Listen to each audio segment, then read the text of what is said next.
Are you serious? Are you serious, guys? We do have an unbelievable breaking news here coming out of Russia. The top Russian general who's in charge of the nuclear, bio, and chemical weapons has just been assassinated. This is huge. And we've also got breaking news coming out of Canada and breaking news coming out of Germany, as well as some more information how the mighty have fallen. So I'm going to give this all to you. Let me put a shout out real fast, guys, for a moment, if you don't mind, to www.healthwithpaul.com. That's www.healthwithpaul.com. A cutting-edge 2024 study shows that collagen can have drastically positive effects on skin health. And this study found that women who take a daily collagen drink see a noticeable reduction in wrinkles and firmer, more hydrated skin. But it's important not to use just any random collagen. Make sure you use the collagen that's backed by real science. And that's why I'm using this right here. Guys, this stuff right here, it is really incredible. And it really is healthy for you by BioTruts at www.healthwithpaul.com.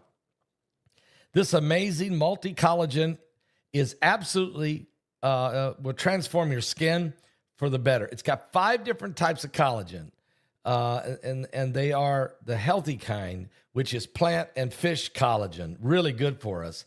Unlike those poorly sourced collagens you'll typically find maybe on a store shelf somewhere, this is the top critically important types of collagen for skin health.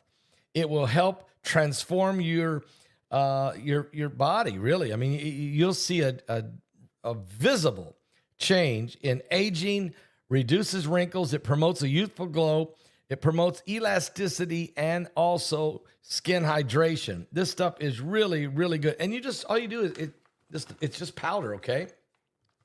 Put a little bit of it in your coffee in the morning, or maybe in your smoothie, or and get your day started right, and be helping your body. Your body loses collagen as we age. It's a natural process, but this is a way to help take care of that. So again, go to www.healthwithpaul.com. All right, so here's what's happening with this Russian general.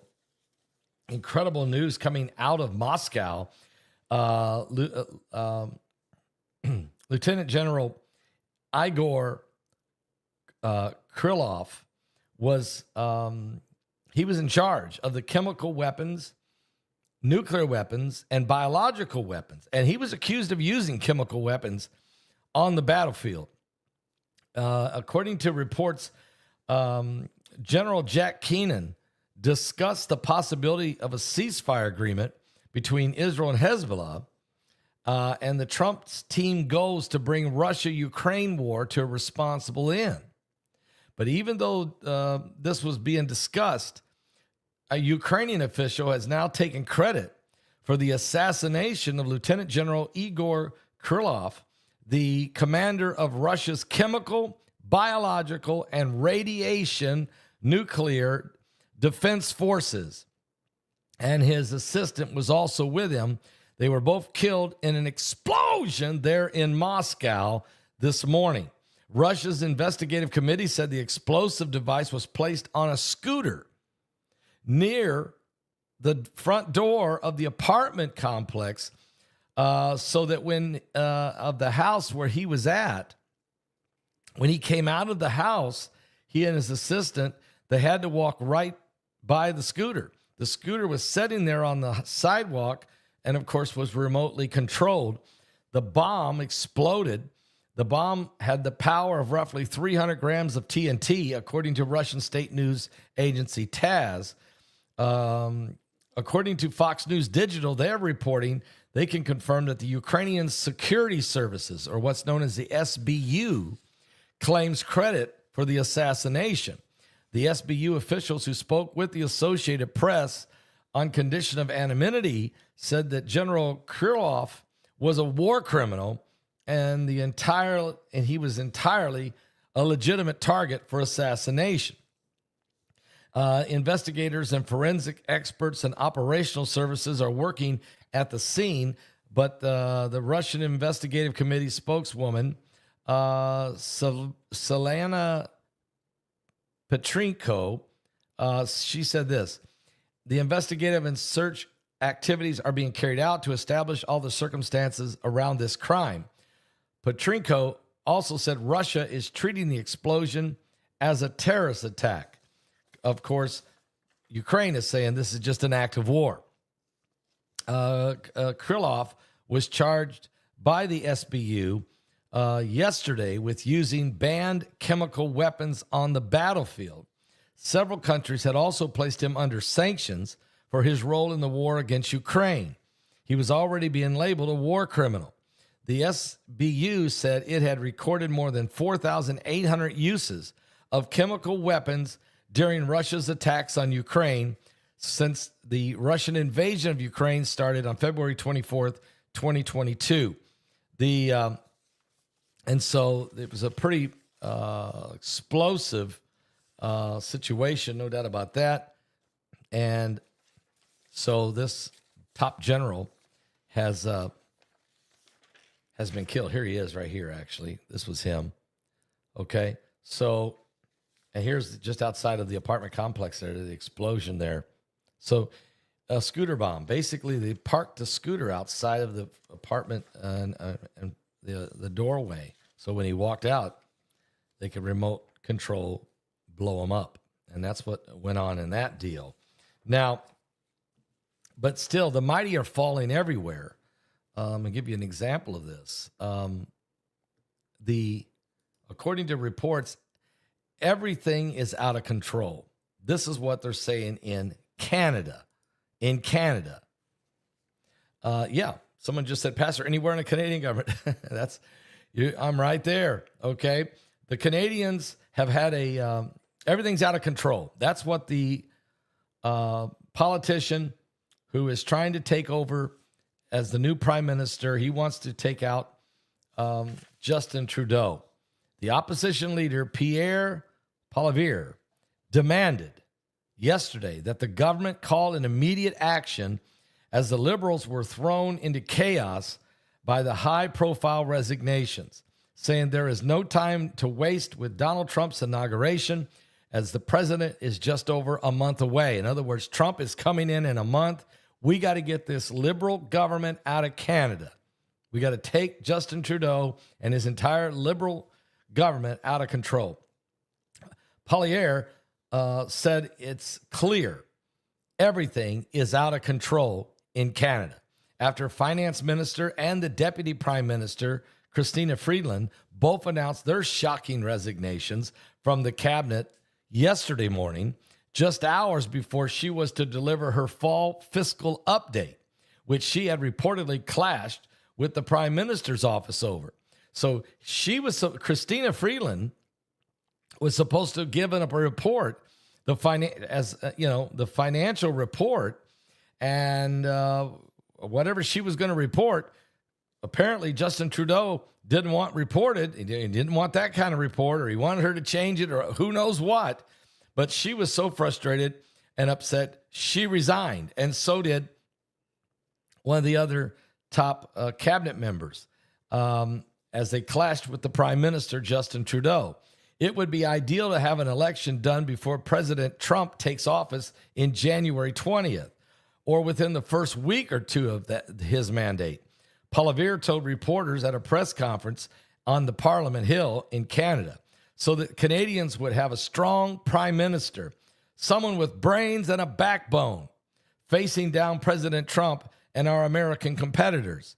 We need a new prime minister. Poilievre added that he wasn't worried about springing a holiday election campaign on elections on the Canadians. He said, I think right now Canada, the Canadian Christmas holidays are being interrupted by this NDP liberal hell that they have put us, that we're living under, unquote. I think the best Christmas present we could give Canadians is to let them choose a new common sense conservative government that will bring home Canada's promise. Friedland's resignation letter posted an X was put on X. That's how she resigned. She wrote her resignation and she posted it on X yesterday morning, took aim at Prime Minister Justin Trudeau, accusing him of unseriously trotting out costly political gimmicks ahead of a potentially costly trade dispute with the United States of America. We need to take the threat extremely seriously, she said in the letter. That means keeping our fiscal powder dry today, so we have the reserves we may need for the coming tariff war with America.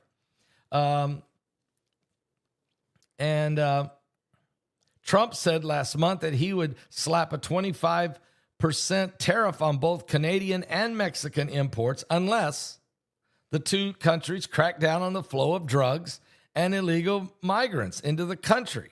He since has taken multiple shots at Trudeau on social media, recently calling him the governor of the great state of Canada. He also said if Trudeau doesn't watch it, Canada will become a 51st state of America. Now, Ms. Freeland has told Mr. Trudeau, most trusted minister now for a decade. She said, look, I know him better than anyone. She said, he's out of control. Pierre Poilievre, asserting that it is now up to the NDP leader to end his party's support that has kept the minority liberals in power for several years. You remember Stephen Harper? I don't know, some of you may not remember him, but he was the prime minister before Trudeau. And he was a good Christian, and he loved Israel, and he was very vocal about it. He also was a leader. He was a very conservative leader. And really, the Canadian people really loved him. But he was replaced by Trudeau, who was a liberal and has run a liberal government. Matter of fact, I mean, he's been there forever, it feels like. I mean, he was there back in the Obama days, through the first Trump presidency, through the Biden presidency, and now here he is still there. And even though the liberals are in the minority, he is still sitting as the prime minister. Well, it looks like his days are numbered because the rats are jumping off the ship. Earlier in the day, Housing Minister Sean Fraser announced he was also resigning his post and was not seeking a re-election. Liberal backbench leader Chad Collins, one of the 23 Liberal members of Parliament, who circulated a letter last asking Trudeau to resign back in October, has publicly reiterated his resignation call again for Trudeau to resign. That was yesterday afternoon. They're still calling for Trudeau to resign today. New Brunswick's Liberal member of Parliament, Wayne Long, one of the few others who back in October has called for the Prime Minister's resignation, told reporters at Parliament Hill on Monday that it was time for Trudeau to go, adding that he saw the handwriting on the wall, followed by leadership races in the path forward. He said, look, it's as of the writing, it's still unclear who would deliver the Liberals' fall economic statement, but it is scheduled for 4 p.m. today. And we still don't know if anybody's even going to walk up to the podium and deliver their economic statement. Now, Industry Minister Francisco Champagne is next in line per an order in council, wouldn't say yesterday whether he would be giving the update or not.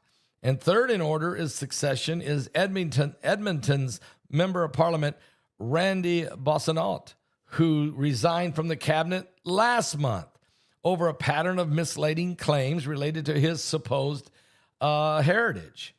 Unbelievable. So, guys, the wheels are coming completely off. So Trudeau went to see Trump, and basically Trump just handed him his walking papers. He basically has told the Canadian people, you need to get rid of this guy. And you need to get somebody in there who will talk to me about shutting down the northern border, work with me. Obviously, Trump's not going to throw a 25% tariff on Canada for no reason. He doesn't want to do it. He's just saying, if nobody will talk to me, nobody wants to work with me, nobody wants to make an effort, this is what's coming. But if you're willing, obviously anything and everything is negotiable. And so we're going to, I'm expecting Trudeau, to be honest with you, I'm expecting Justin Trudeau to resign possibly before this week is over, or at least his party agree we're going to have a new election. Trudeau may stay in power and wait till he's voted out, but the wheels are coming off. Meanwhile, while that's happening in Canada, let's go to Germany, because the mighty have fallen. Germany's Schultz loses his confidence vote, and they are going to have new elections in Germany as well. I'm telling you, the Trump effect is absolutely blowing across the world now. Liberal governments are collapsing after the fall of Biden. They're falling like dominoes. And then France is in a state of turmoil. Their government collapsed last week. And what's his name? Emmanuel Macron refuses to resign. Their whole government is now in chaos. They're going to have another set of elections, and he refuses to resign. So it's just chaos. But let's go to Germany first. Thank you, BP. You're right. Germany and France too. You're exactly right. And here it is. This is my next point. German Chancellor Olaf Scholz lost his preliminary confidence vote yesterday, paving the way for a snap election to happen in February, intended to lead Germany out of a political crisis triggered by the collapse of his coalition. According to reports, Germany, I just lost the rest of that. Germany realizes that they too cannot continue the path they're on with this new era of Donald Trump being the leader of the free world. So the people are demanding a change there. The domino effects are continuing, and the mighty are falling everywhere. Let's go to the news media. MSNBC and CNN both are fighting to dig out of the post-election ratings. The mighty have fallen. Well, they really weren't that mighty. They thought they were. Fox has been eating their lunch for quite some time, but now it's even worse. And you might remember Joe Scarborough and his wife, Mika Brzezinski. They went to see Donald Trump 3 days after the election, trying to figure out a way to save their jobs or maybe even save their network. But it was announced last week or 2 weeks ago, it was announced that MSNBC was going to be sold. The company was being sold. And so it left people scrambling. Who's still going to have a job? Who's going to own MSNBC? What type of a news network will they become? Meanwhile, viewers are flocking to Fox News in wake of Donald Trump's election win last month. Ratings at MSNBC and CNN have tumbled, and they were already down. The declines are far worse than what happened when Trump won the election in 2016. MSNBC is now down to only averaging 603,000 primetime viewers an hour from the day after the election. So they used to be at 1.1 million viewers an hour. They're now at 603,000 viewers an hour since the election, every day average. CNN used to be at 750,000 viewers an hour. They're down to 401,000 viewers an hour. Meanwhile, Fox News is up 12%, now averaging 2.7 million viewers an hour since the election.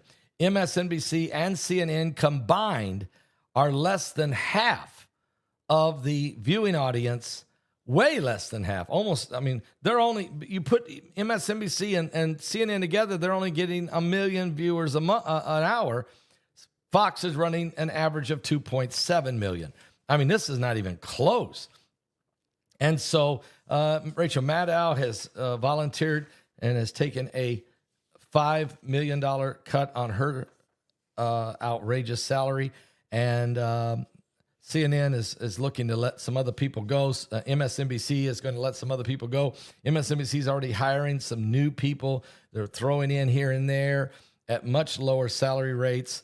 I think they're getting the people used to seeing them before they let some of the bigger ones go. And the whole time this is going on, they're looking to sell the entire company. I mean, the mighty, who, or at least they thought they were the mighty, have fallen even further than they were. They were so far behind, they thought they were ahead. It's incredible. And I got one more breaking news story here, and that is the Gilgo Beach serial killer has now been charged with a 7th murder. And that's Rex Herman. Rex Herman is charged in the killing of a 7th woman. Her body was found. The Gilgo Beach serial killings by Rex Herman. He, of course, was charged with the murder of 7 different women, and they just charged him with the 7th one today. It's really sad, this guy. And the fact is, though, they did find 11 sets of remains have been discovered along the waterfront there in Long Island. But he is now being charged with 7 murders. And this guy, very intelligent, architectural designer. Nobody's seen it coming, but he was a serial killer. And so it's allegedly, but it looks like, again, we don't know how many of these kind of people there is out there. We just don't know. But this is a sickening, demonic spirit. It's horrific. It's demonic. It's devastating to the families. It's tragic. But thank God this guy was caught and is being dealt with. But he will get a trial, and I'm not sure how that's all going to go down. If it's just one big trial, or they're going to just try him over a couple, and then, But anyway, that is happening today as well. And as I was saying, there's a couple of major tragedies taking place, and that is, of course, in the French territory, Mayotte. Now the death toll is that over 1,000 people are dead from the cyclone that hit a few days ago. You don't even hear about it in our mass media. They don't care. They're just busy in trashing Trump. They don't really want to talk about anything serious going on that is relatable. And then the next thing is the earthquake that just hit Vanuatu. As I just reported on it, this is going to be bad. Buildings have collapsed all over the capital, including even some of the embassies. The U.S. embassy was damaged as well. And there was landslides, mountains just melting, coming down and crushing and people and cars and homes and buildings collapsing everywhere. And so it was a 7.3, but it was shallow. And it was right where the population of the people were. It's just a terrible thing. Australia and New Zealand are already starting to respond to help. America, again, the media just busy with doing their thing.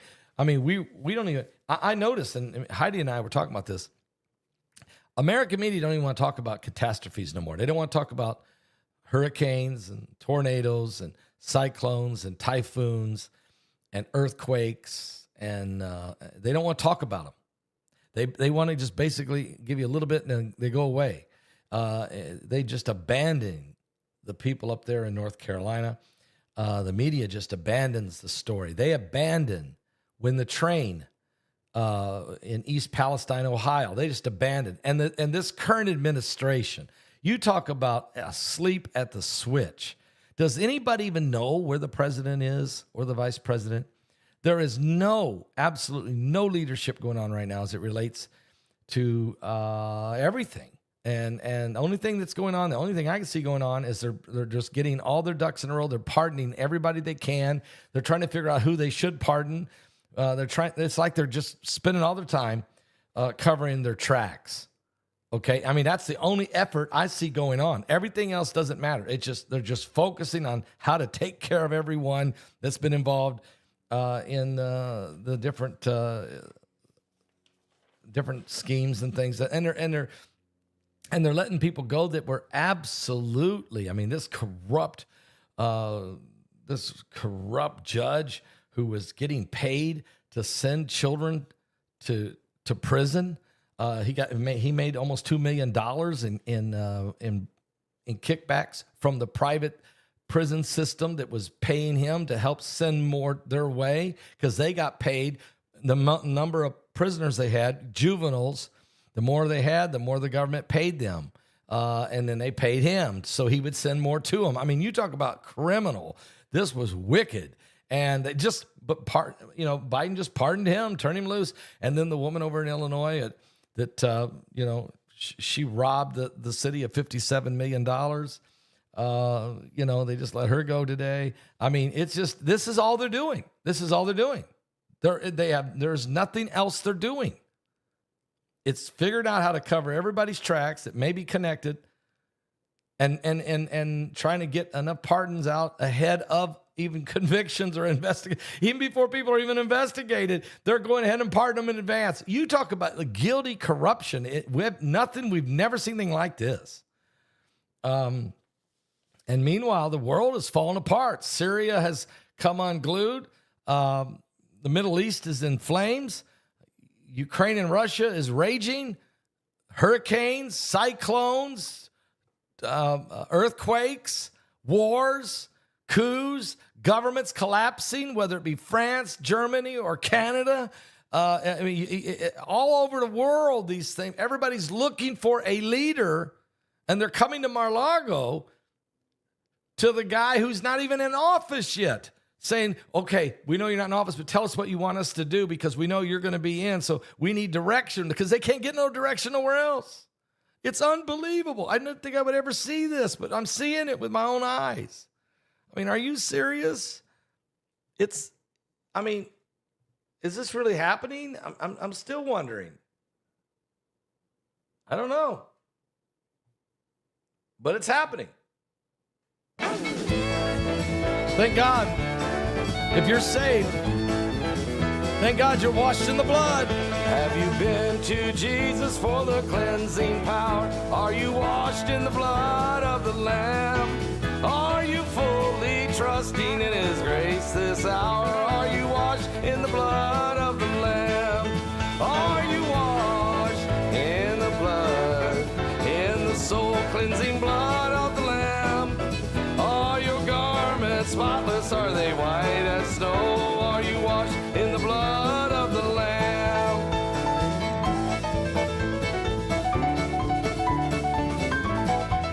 Oh, yes!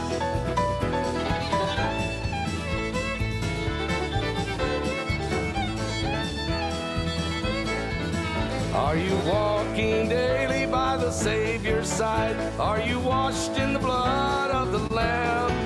Do you rest each moment in the crucified? Are you washed in the blood of the Lamb?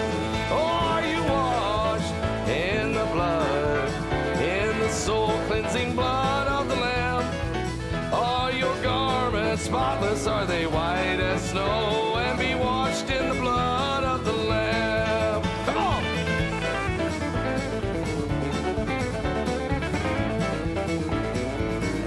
Oh, that's right. Are you washed in the blood?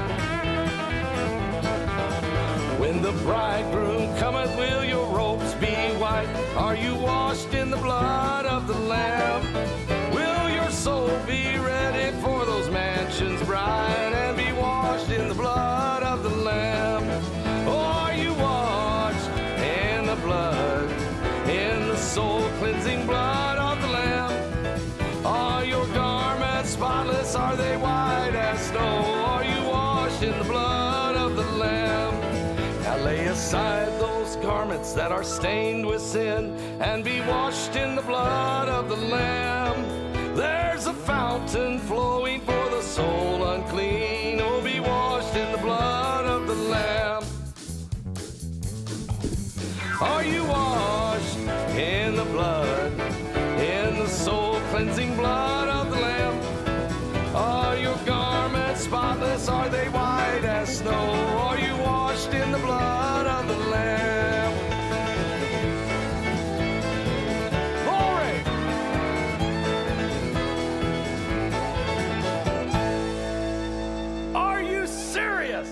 Yes, we're very serious. Yeah, BP's probably sitting out there with his guitar right now, jamming with us. Matter of fact, he is a great, great guitarist, and I've got 3 of his albums. I got one in my right now in my truck right now in my SUV out there that I listen to. Really, really good. So you should check it out. Go to his website at bpearthwatch.com. Go to bpearthwatch.com. Check out his music. Really, really good.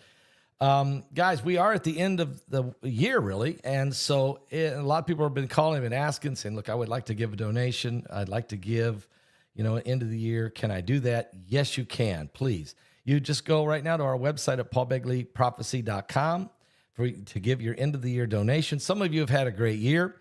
Some of you also have sold property and maybe are you need to give some money and help at your year end tax time.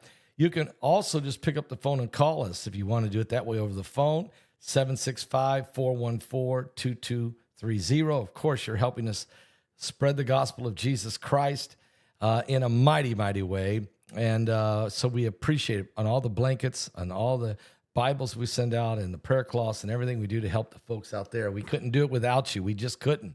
Or you could send a check or money order in the mail. There's my address scrolling by. Just send it to Paul Begley Prophecy, 1048-B, Sagamore Parkway West, Box 33, West Lafayette, Indiana, 47906. So there it is. You can either go to our website at paulbegleyprophecy.com, or you can call at 765-414-2230, or you can send a check or money order in the mail to the address scrolling on the screen right there. Or you can text give even is another way to do it. I'm trying to remember the text number. Somebody might throw it up there for me.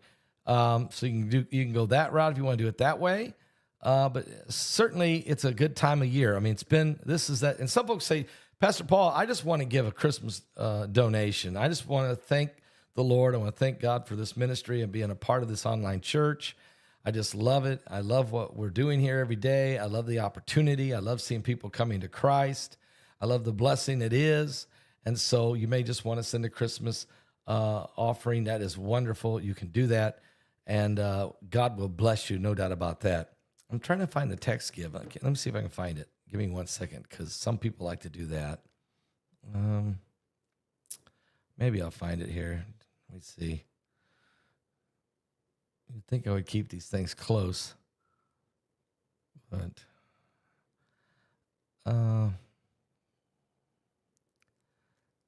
thank the good Lord. Oh, here we go. There it is. Yeah, so you can either go to our website. You can text give. That number is 765-722-2549. That's 765-722-2549. You just text the word give on your phone to that number. Text give to 765-722-2549. Okay, so that's another way, another option for you. Or you can give through Breeze. I know there's another way to do that. We call it easy giving. It's really easy through Breeze. So anyway, there's many ways, and you can call the main line and give, or ask them how to give or how you would like to give. God will bless you for this, of course. We thank you for it in advance. We already do. So this is what, the 17th? Okay, so between now and the end of the year, you got a chance to give that end of the year offering. And some of you, God has really, really blessed. And it's better to send an offering to the work of the Lord than to the IRS. I'm going to say that right now. Praise God for that. Wow. Well, anyway, maybe we'll see the taxes come down. Who knows? We got a chance. I'll be back, guys, with more current world events and how they relate to biblical prophecy. I'm so glad for people getting saved, and I'm so glad that the Lord is on our side. We are truly the body of Christ. We are the redeemed by the blood of the Lamb. I'll be back.